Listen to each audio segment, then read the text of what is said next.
All right. Thank you, Cyrus. Bravo. Well done. That was very enjoyable. Thank you. And also thank you, Christian, before that, in giving us an update on how far your business has continued to mature. I would like to invite all our panelists to come up. I think 4 of you, right? Yeah. Okay, good. Nice to see you, Clifford. Okay. So I'm Van.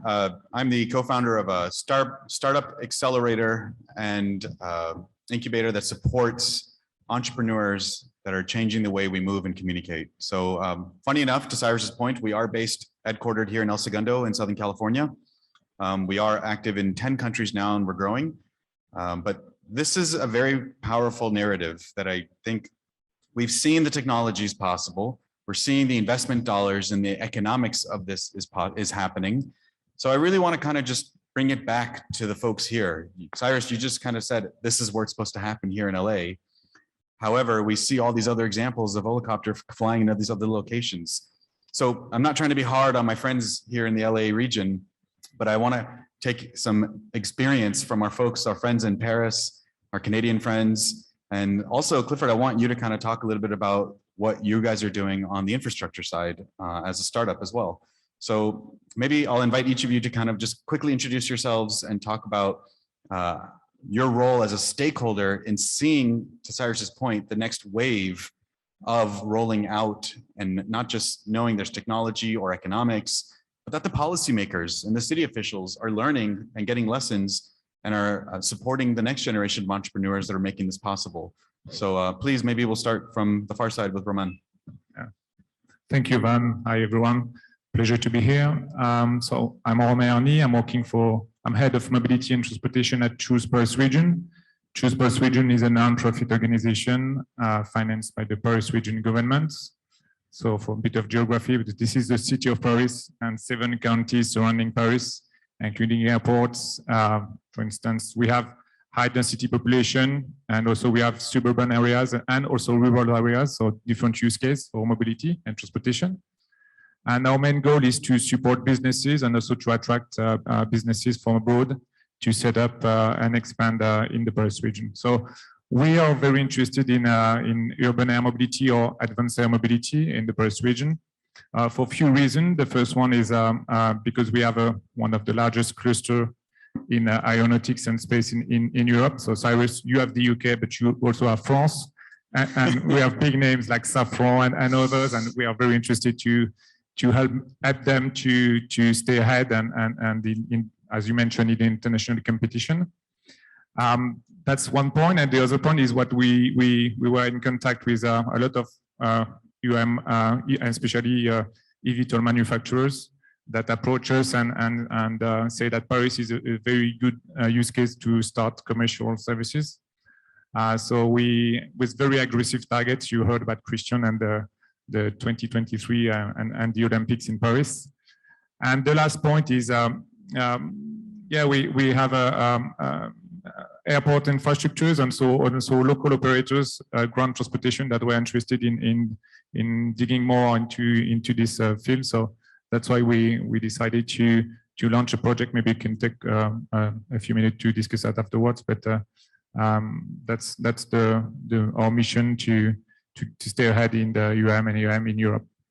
Thank you. And I will come back to you later on how the Olympics are changing that in Paris as a marker and why the role of an airport authority with the transportation authority have come together to help make that possible in Paris. JR. Excellent. Merci beaucoup, Romain, and bonjour tout le monde. So my name is JR Hammond. I'm the Executive Director of the Canadian Advanced Air Mobility Consortium.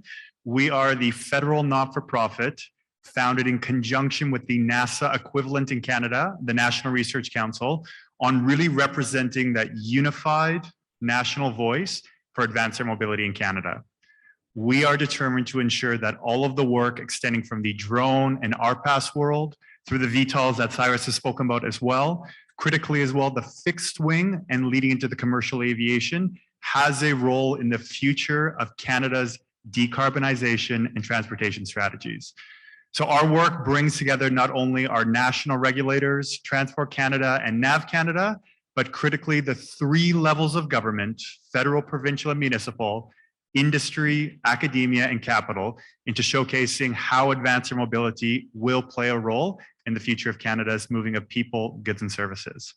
So today is really an opportunity to showcase how not only cities, regions, capital, and technology play a role in how we are going to bring this new industry to reality in the exciting timeframes that some of the companies are laying out forward. JR, I really want to emphasize how powerful it is that your organization exists, because we've known this is happening, but nobody's really taken that initiative to bring that uniformity at a sub-national level. And we're really excited to learn more about what you're doing. So thank you. Clifford.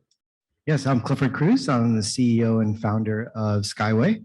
If you haven't seen our command pod out in the exhibit, I highly suggest it. What we're trying to do is really move forward a lot of the regulatory things that need to happen here in the United States. Obviously, FAA has done a fantastic job at really kind of moving the UAM industry in a positive direction, working with NASA and collaborating with industry leaders to move it forward. But there's a lot of things at the local level, especially cities like Los Angeles and other cities across the country, that need to kind of grapple with the new way of life that urban air mobility is going to be coming to their region. So Skyway is really trying to lead the way in making sure that policies are standard across the United States, as well as creating technology for industry leaders and private sectors that want to do software such as UTM, software development, hardware development in UAS, eVTOL aircraft, and how do we all collaborate, share intelligence, share all of the information that the aircraft needs to safely manage the sky. So that's what we're doing in a nutshell, and we're really proud to kind of be here. And I'm big fans because I've worked for privatized airspace operations, and I think people tend to forget, especially here at this conference, for those of you who don't understand the black box of how safety regulation in airspace works. But really, there's a sort of a void around who has accountability of regulating and managing the economics of lower airspace. We know that big airports have various class airspace that Cyrus and many others love to fly in all the time. But really, what's going on beneath that? What's allowing these small operators to fly at low airspace? And we're really excited to learn that a startup is going after that. So nice to have you here, Clifford. Thank you. And Cyrus, we've just heard your wonderful presentation talking about traction in the industry. I'd really like to spend some time and get your perspective as an investor now. What do you get excited about? And we can come back to that, but I think I got a lot. I mean, there's a lot of things I'm excited about. I mean, there's talk things that now have been or going later. on. Yeah, go Can ahead. we go now? Yeah, sure. Go Okay, ahead, yeah. cool. So I think starting at 51,000 feet, we're excited about mobility broadly and what the implications for humanity can be by giving more mobility to more people. Like these people in Africa that are getting blood, that are getting vaccines, and they're the bare necessities of life that otherwise wouldn't get it. And what the consequences of that may be. And then I extrapolate that out to very presently here, like, you know, the top three things that people dread the most, it's their drive to work and back from work. And what a waste of human capital and productivity to have mobility being suck up so much productive time. So anything that can save humanity more time and do it in a way that doesn't tear up the environment, which is pretty freaking important, we're really excited about that. Now, I'm also a realist. I've been in aviation for a long time, and I've been a part of $1 billion smoking hole in the ground in terms of a startup that was in aviation. I've seen a lot of dead bodies in this space, and it's really hard. It's really, really, really hard. But I think we got a big push here, which is you have countries that are starting to get back behind this in the same way that President John F. Kennedy got on stage and said, we will go to the moon. And it made no economic sense to go to the moon. But being able to pour billions and billions of dollars in the entire might of the United States government behind this dream of going to the moon created Uber. It created satellite TV. It created so many things that we benefit from today. And so back to your question about what is it I'm excited about? I'm excited about that we have countries, in this case here's Canada, which by the way, that was awesome. You guys are doing, like, America needs to hire you for the way you speak about it. But I'm sure our friends up north wouldn't be happy about that. So yeah, that's what I'm excited about.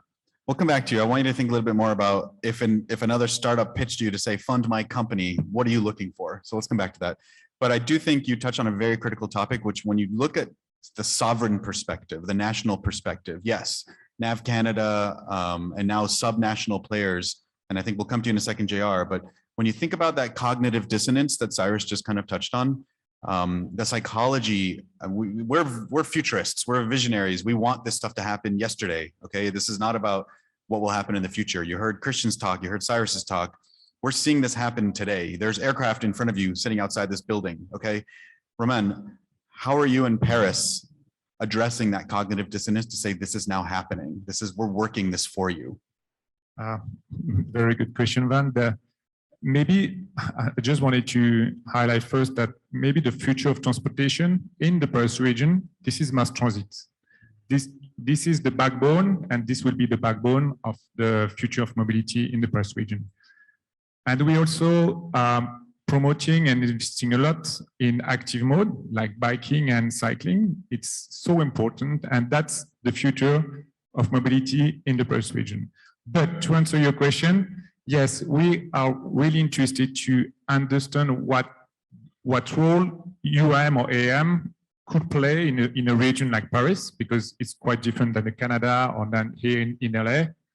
And that's why we set up this ecosystem of companies. Like we had eVTOL manufacturers, people in airspace integration, and everything related to that. So that's we need to understand, because we don't know yet. When we say a public transit authority, we don't know what role we play UAM. As you mentioned, Cyrus, in an example, we have some goods and logistics could be play a good role in our cities and our region. We also think that from suburbs to suburbs, we could be a huge impact on the Parisian and in the citizen in Paris region. But that's the picture and the role we see for UAM and AM in the Paris region. I do. Your mayor does have quite the reputation for anti-vehicular mindset of doing things. So mass transit, I love, and I'm on scooters in Paris all the time. I'm on the metro all the time. But I would love to be able to board one of these aircraft when it comes before the Olympics, which is literally 2 years away from now. Yeah, and that's what it's tomorrow. Yeah, and we're building that. It's going to be a demonstration, probably from the city center to the airport to the athletes village. And we want to, and that's something important for us. It's public acceptance, as we have already discussed, Van. It's so important that public awareness, know about the vehicles, know about the routes, how safe it is. And also we are waiting for innovation a lot on the vehicle side, because we think that only one passenger is not enough. We need to have 2, 3 and more, especially in cities like Paris, because it will be not efficient, not sustainable, just only one passenger per vehicle. That's our point of view. You mentioned public acceptance, JR. I think you have a lot to say on this. So I really welcome your opinion of how you want your citizens to become more publicly accepting of this as a concept now becoming normalized. Yeah, Van, and you touch on the important point, and that's where we've really dove into the Canadian perspective, starting at the highest level with the federal government on leaning into the existing triple bottom line framework for advanced air mobility, starting with the environmental, social inclusion, and the economic factors from day one, specifically in the regional air mobility side, where we see in Canada the Indigenous and remote communities that conventional ground transportation cannot be adequately served. Yet the government investment, commitment to society, and the delivering of goods, medicines, and cargo present an enormous opportunity for meeting the market where it's at in the regional air mobility markets of electric and hydrogen fuel cell aircraft, and then taking those learnings, having the public expectations to then expand in some of the eVTOL urban air mobility markets, leaning into the transportation providers who are the experts in this space, but giving them some quality data, insight, and those tangible use cases to build upon. So we're on a national campaign right now on really ensuring that our major centers of Vancouver, Toronto, and Montreal have the insight of some of those initial cargo use cases with the regional air mobility play, ensuring that transition to urban air mobility happens as quick and efficiently as possible. Bravo. Clifford, you are an American entrepreneur. You hear what's happening around the rest of the world, but you know the money is here, and you know the, let's say, the opportunity to make it happen. So the policymakers are being more bold outside the US. What are you seeing here in the US? Where do you want to see this stuff roll out? Is LA being kind to you? Yeah, I mean, originally when we started this, I saw drones take off here at a convention about 10 years ago. And it was eye-opening to me, like, oh, this is really cool. We're going to have all this. And obviously I was working on other projects at the time. And of course, 10 years later, I'm like, hey, I can't get a pizza still. Like, what happened, right? And so when we started to look under the cloak here as to what was happening in the US and all the innovation that was happening, the money that was being pumped into a lot of these companies, we saw that there was a gap between getting people together, putting all the standards and regulatory environments that enable these businesses to start doing their services here in the States. Now, obviously, we're really lucky to have our neighboring countries really start to kind of take forward in that we can learn from. And start to really think about, well, how can we do that here? Because obviously the United States always takes a different stance on things. We do things a little differently. We have, our safety standards that we really look through. So how can we mold that into something that the US is comfortable with and that fits the models of all the businesses that want to start doing air mobility business here in the States? So, paving those ways and really getting people together has kind of been really one of our forefront models without also building technology on top of it. But, we're really rooting for the United States. We're gung-ho for it. We're really trying to get everybody together. So it's a really, really exciting time. So let's say you're an investor in the audience and they've seen all these technologies flying, the policies happening. Why invest in Skyway to say that you guys are doing that and championing that for us here in the US? Yeah, so for us, we're really trying to enable the economy. Well, we call it the sky economy, because when you look at what we have been as a society, being just ground dwellers, if you will, we have to lift ourselves up in our new civilization into the skies, right? In the future, you may be born into a way where you just live on the 30th floor and the mall is on the 40th floor. You never see the surface, right? That is the distant future beyond our lives that may end up coming to fruition, right? So at Skyway, how do we enable and put all of the infrastructure in place that enable these companies to safely, traverse the sky, land on top of a building, land in a shopping center, or land on your living room door, right, to deliver your package, right? The endless possibilities of what could be is what Skyway is really building as an infrastructure for companies to build on top of, for them to get to market sooner, right? And that's kind of the idea of, let us do the groundwork for you. Let us do that infrastructure for you. Let us get all of the hardworking parts and really kind of drive that. So, we really hope to be a big player in this space and also kind of be a really good contributor to the greater good of urban air mobility in the community. I think venture capital and regulation are hard words that don't go well together. Companies like Uber, Airbnb, these were all venture-backed entities that really challenged the safety of our society, and look at what those companies are doing now. So Cyrus, as the investor, knowing there are companies that are trying to enable and empower the performance of the regulation, where do you want to continue to see investment dollars being spent in enabling that safety, enabling that infrastructure to make this possible? We can't be visionaries anymore. We have to continue to make it easier for these conversations to happen.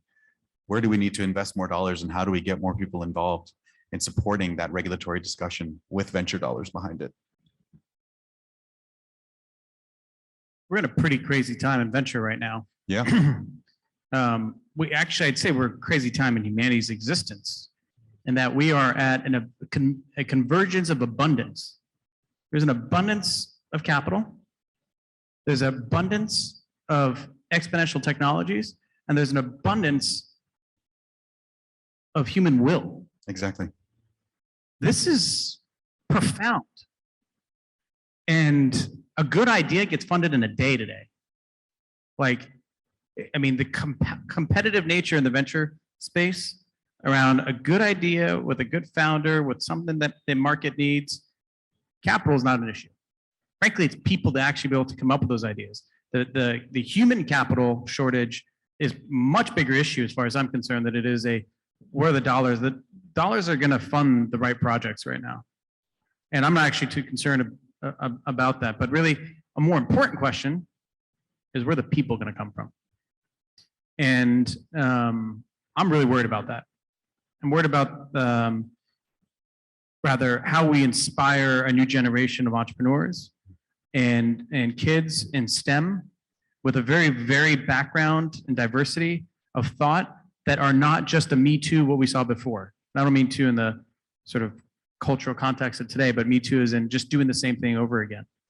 And so I think inspiration and storytelling is really important to start to sit those seeds in the minds of those that are going to be the future Elon Musks of tomorrow. So it's a little different answer to the question that you're asking there. But you touch on a very key topic. And I think what motivated someone like Clifford to want to go and start a company is today's entrepreneurs and people are learning about problem statements that are not publicly known.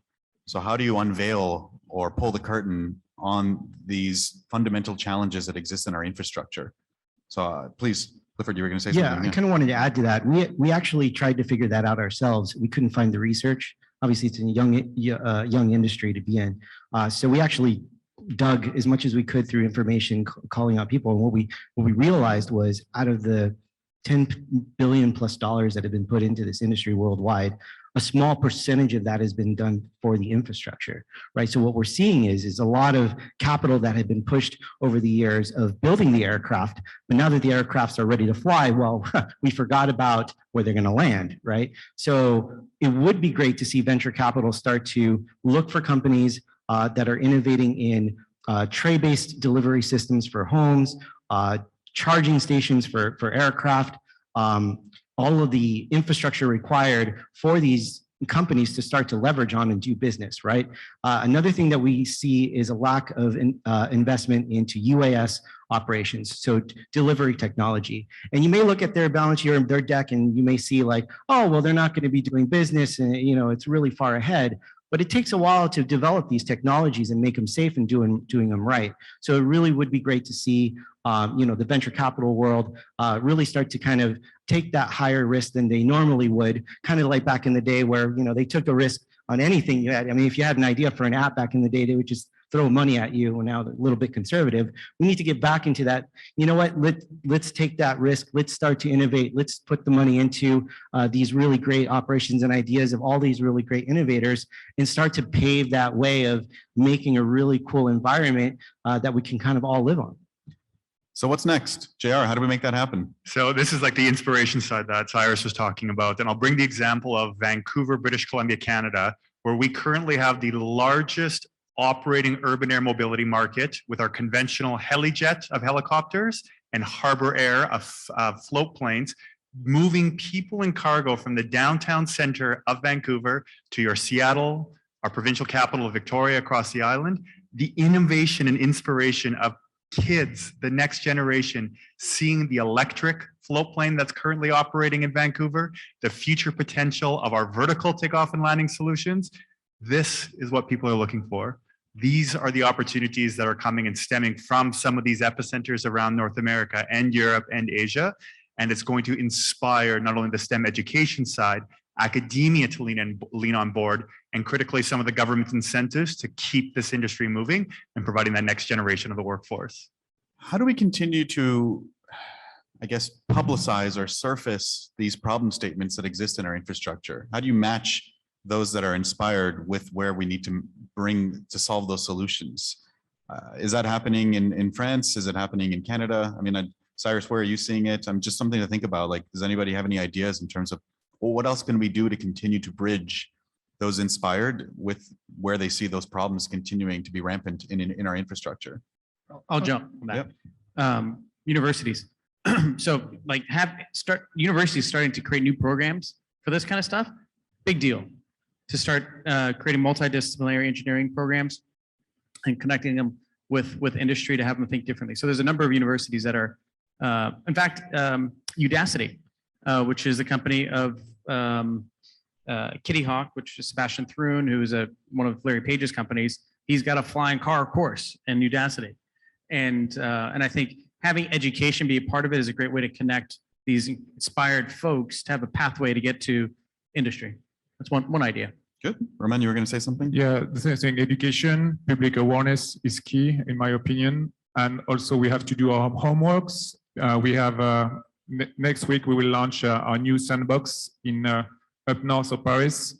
It's a new hangar and a new test bed dedicated to eVTOL. And we have a lot of work to do on acoustics, on the vehicles, on the vertiports. So that's to be ready for the Olympics. Work has to start, and it's going to be next week. So if you are in France, more than welcome to join the official inauguration. And I'll build upon that too with the international collaboration is critical. You know, we're privileged to play the Canadian niceness card with already the existing relationships between NASA, the National Research Council, FAA, Transport Canada, EASA on the European side. We're solving a global opportunity and issue here. This does not need to be siloed per jurisdiction or per nation state. An opportunity to lean into those existing solutions is what we're kind of exploring and continue to champion on the northern side in Canada as well. What advice do you gentlemen have with to the policymakers, to the audience, and to the influencers that are here in Southern California now, go back home, to continue to take this to the next level? What needs to happen next? What do we need to do for not just to see UAM, but to continue to push the boundaries of mobility into the skies and democratize that even more and really address those economic challenges you talked about earlier? You know, Uber is a great example of society not being ready for technological change. And Uber just kind of turned on, and it took a while for policymakers to figure out what the hell to do with it. But what was cool is that people wanted it. And if people want it, the change will come. They'll get loud enough to say, no, you're not turning off my Uber in Vancouver. Is it on now? It is back on. Yeah, I mean, man, I was so bummed when I went to Vancouver and I had to hail a taxi because people probably said they want it, right? So I think this is one of those things that people, as long as it's not for the rich and famous, they're going to want it. If it is just for the folks flying helicopters to the Hamptons, it's dead on arrival. Ain't going to happen. Unfortunately, that's kind of where a lot of this stuff starts. You got to start off the higher end socioeconomic range to pay for the development, just like Tesla did with the initial Roadster. The initial Roadster was only for, you know, car collectors that really wanted a fancy car, but that is what funded the development of Model S. And then the money from that funded Model 3. And so there's similar sort of corollary here for this industry. And I think as policymakers in the room, they have to understand where this is going and sort of be able to have a framework that if you solve some of these big problems like the things that you're doing with airspace management and people want it, my sense is we'll figure it out. Is it up to the policymakers to invite corridors in the sky to allow skyways in low altitude to happen? Like, how is it happening in Canada? Yeah, so to build upon the question as well, we really are in this stage of education and awareness at this point, hence focusing on that open digital door policy. Come to us with the questions, come to us with the insight, so we can continue to develop those internal champions throughout the different realms, policy, regulation, and social engagement. And then secondarily, on the use cases, we are not going to have all of the answers to those critical use cases. Understanding the urban transport planners, the city planners, and how that plays into our new sub-regional opportunities for transportation.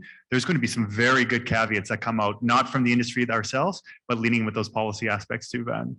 I like the Uber point you made. In Paris, it forced taxis to be cool again. So now when you go to Paris, it's actually better to get a taxi than an Uber. You know, on the topic of Paris and Uber, I mean, you may know this story, and I don't know if the folks in this room know, but Uber was founded at an event like this. It was called Le Web. And a friend of mine was hosted Le Web, and they walked down. They said, man, it'd be nice if we got on our phone and get a taxi to get out of here. And so there might be a future Travis Kalanick in the crowd here that you're gonna come up, maybe it's you with what you're doing. I don't Oh, know. yeah, I know it is. Yeah. Yeah, yeah. So, Romain, you're going to say something? Yeah, I want to get back to the point of the storytelling, and for policymaker, I think we need to have a realistic storytelling, because for when I talk to policymaker in France and in the Paris region, AM is full of science fiction cliche, and they don't like that. So we need to get out of the science fiction side and stay, okay, AM is good to move people from A to B in that case, or goods, and that will help policymaker to take the decision. But if we stick at the science fiction cliche, it's gonna not working. Very good. Well, that blows my photo shoot that I just did. It's straight out of Star Trek. So, but no, I totally agree with everyone is saying. I think, you know, from our standpoint, it's one of the challenges that we're going through with a lot of regulatory leaders is a lot of the cities, especially the Department of Transportation and the Sheriff's Office and the local authorities, they've never had to worry about the air above their heads, right? So this is something very new. It's a bit scary at times, but they're seeing a wave of, you know, a lot of companies trying to knock on their door, wanting to do business really quickly. So it's not that we have to be hasty and just make quick decisions, but we have to be uniform in all of the policies that we do across the US, because what we don't want is, you know, one state's doing something different from another, or, you know, this policy is not different from this. And so being a company trying to do business across the US is going to be more challenging. So we're really trying to work with states, local governments, counties, in trying to establish those awarenesses, that education, and really bringing in other leaders in this UAM space to say, hey, what are you building? What kind of standards can we work on together, right? Let's actually collaborate instead of holding all our cards together and kind of just moving on our merry way, right? I think if we all work together as a humble community, we can move a lot quicker in getting the support of the local government and the federal government as well. We have a couple of minutes left. I'll make time for a couple of questions if anyone wants to go up to the mic. In the meantime, I'll invite the panelists to share one final thought that you really want the audience to walk away with. Maybe a fun fact. I mean, we heard a lot of kind of grand ideas of this is good, this is happening. We talked about cognitive dissonance. I think Cyrus knows more than anyone that we witness car accidents on I think on the average of 30,000 per year in the US, and you know, people become desensitized to that when we get one incident in the air and everyone gets to hear about it. So I think the safety culture that exists in flight and in the air is starting to become educated to the public and understand what makes that possible. Why do we have that risk mitigating style way of working and operating? And how can you all continue to help bridge the gap with entrepreneurs, the problem solvers, the investors, the organizations at a subnational level that are continuing to expand those lessons to help make this possible, because it is happening, and it's a question of how forward thinking do you want your organization to be as this takes off. So any final thoughts? No, we are living in a very exciting times for mobility in general, and especially in AM. So it's a pleasure to witness that and to support the businesses in this sector. And I'll just conclude on the Canadian side. The movement already in the investments in the land, in the marine developments for transportation is only going to expand to the air. This is happening. It's going to be a part of our future. So leaning in designing the future of AAM with that triple bottom line initiative from day one is going to give us the highest probability of success moving forward. And Skyway is founded on safety. It's our foremost in front thing of what we do as an air traffic control system for counties, cities, and states. What I'd like to say, I forgot what I was going to say, but that's who we are and what we're doing. We really encourage, local states to reach out to us. Whether you're a county or you're a city or a state, a sheriff's office, or a Department of Transportation, anywhere in the U.S., we'd like to be there for you and kind of show you the plans of urban air mobility. You want to use this podium to give your final thought? No, I don't need a podium. I'm okay. You're just gonna want me to shut up. Please. All right, so I can't help but to recognize that we're living in perhaps one of the most amazing times in human history. And there's so much negative news out there. And the things that these folks are all working on, and many in the room, give people hope. They give hope of a better future. And I literally wake up early every day going, oh my God, like life is going to be pretty awesome when these things start to arrive for the benefit of humanity. And I think that's pretty exciting when you see 3 spaceships land all at the same time, you know, with the stuff that Elon's done and a lot of the other incredible entrepreneurs doing great things. Like that's the human spirit. You know, to adventure is a new venture, right? I think a lot of the entrepreneurs today are on these adventures to make the world more connected and do it in a way that doesn't tear up the environment. So, man, it's a good time to be alive. Bravo. Thank you, Cyrus. We have time for a couple of questions, please. I represent transportation for the League of Women Voters of California. And I am fascinated by all the information I've been hearing from you about new directions in aviation. What I have not heard is any talk about long-range aviation, transatlantic. Are there changes coming there, or do you have any insights? I'll let the panelists go first. I obviously have my opinions. Yeah, I can give you a couple of direct things. So there's the making what we're already doing today better, which is airliners, to make them cleaner. That's like the first thing.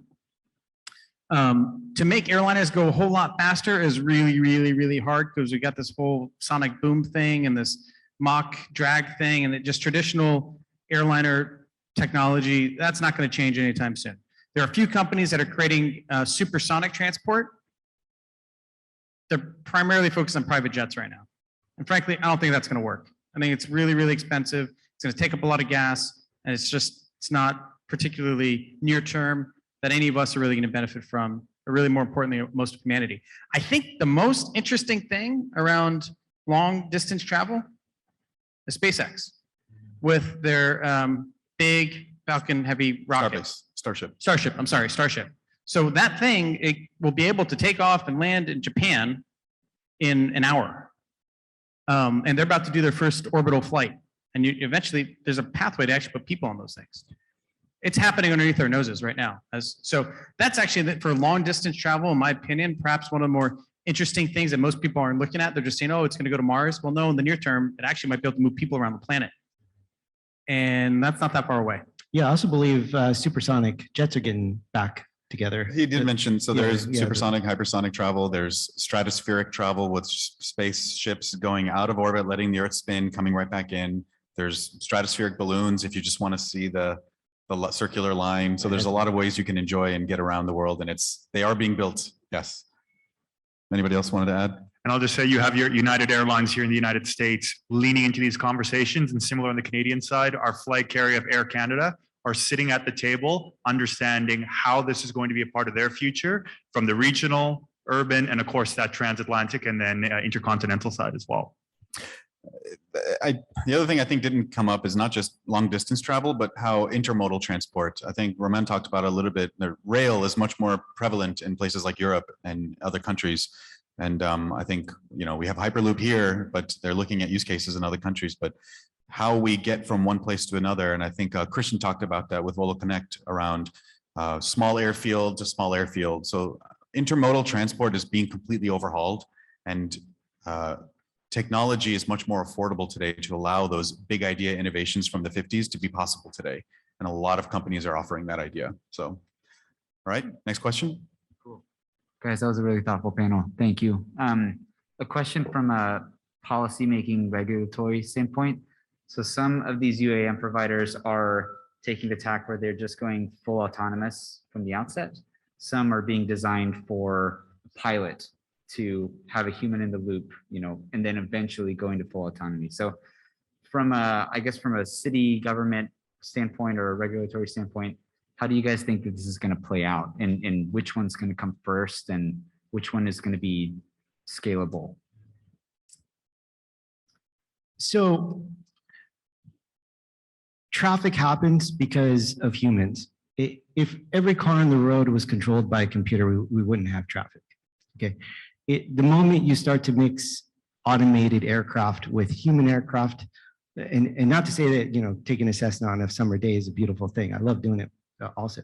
But if we want to get to that scalability of infrastructure in the skies, it will have to be an automated system eventually. Now, the investments into especially eVTOL aircraft, it's a very young time for them, right? So obviously piloted aircraft is a bridgeway to getting to that automation. But as a community of UAM, the ultimate goal to a scalable future and a scalable infrastructure is going to be a full automated system in the sky. And one thing that we see kind of in the future of what it could be is that a new class of airspace may be developed where the sky is an autonomous only space designed for machine driven vehicles only, right? It's something where you don't want a human to be in, especially if a lot of computational metrics is happening in that space. So as we progress into that future, we're going to see a lot of piloted aircraft. Obviously, the police department will most likely still be piloted into that future when deploying drones out to respond to critical things happening in the city, and or the media as they start to move away from helicopters to drones to chase down the guy going down the freeway or some incident happening in the city. So at Skyway, we're kind of trying to figure out how do we bridge those piloted, non-piloted gaps, but also kind of really lead into that full automated future that we all really need to live in. Well, thank you. Thank you, everyone. Please help me with a round of applause.